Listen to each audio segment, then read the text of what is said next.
मैं काफी देर से इस मुशायरे को महसूस कर रहा हूं, लेकिन किसी नतीजे पर मैं नहीं पहुंचा। मेरे बहुत से मुअज़्ज़ज़ शोराए किराम ने मुख्तलिफ मौज़ूआत पर और मुख्तलिफ नजरियात और ख्यालात पर शायरी की। मोहतरमा फलक सुल्तानपुरी की भी आमद हुई, लेकिन उसके बावजूद आपके मिजाज से मैं वाकिफ ना हो सका। मैं बड़े ही शिशोपंज में हूं कि आखिर कौन सा रवैया आपसे इख्तियार किया जाए।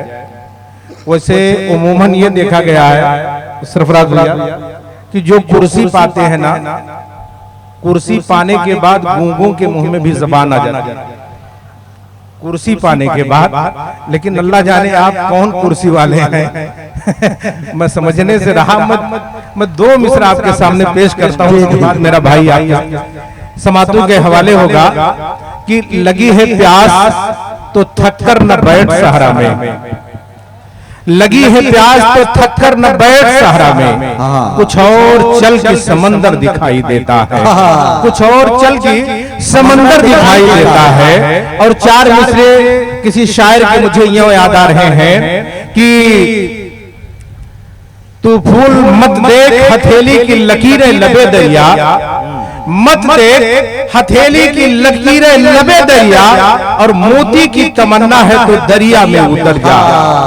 मोती की तमन्ना है तो दरिया में उतर जा।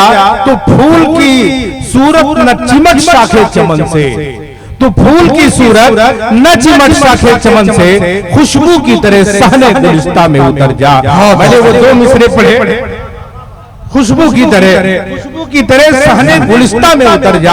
मैंने शेर पढ़ा था क्या कि लगी है प्यास तो थककर न बैठ सहारा में, लगी है प्यास तो थककर न बैठ सहारा में, कुछ और चल के समंदर दिखाई देते हैं। अभी हमने साहिले समंदर का सैर किया है, साहिले समंदर का सैर किया।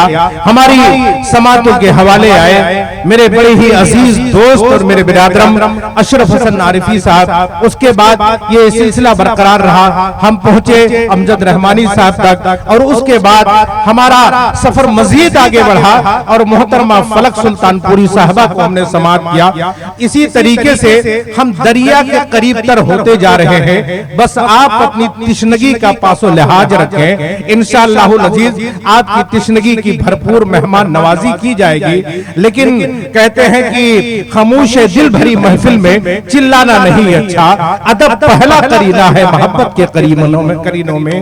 ये मोहब्बत की महफिल है, अदब की महफिल है। अगर आप इस तरीके से सुकूत और जुमूद में बैठे रहे तो यकीन जान लीजिए कि हम भी सुकूत इख्तियार करने पर मजबूर हो जाएंगे, खामोश बुत बनने पर मजबूर हो जाएंगे। इसलिए हमको अगर चार्जिंग मिलेगी तो आपके जरिए से मिलेगी।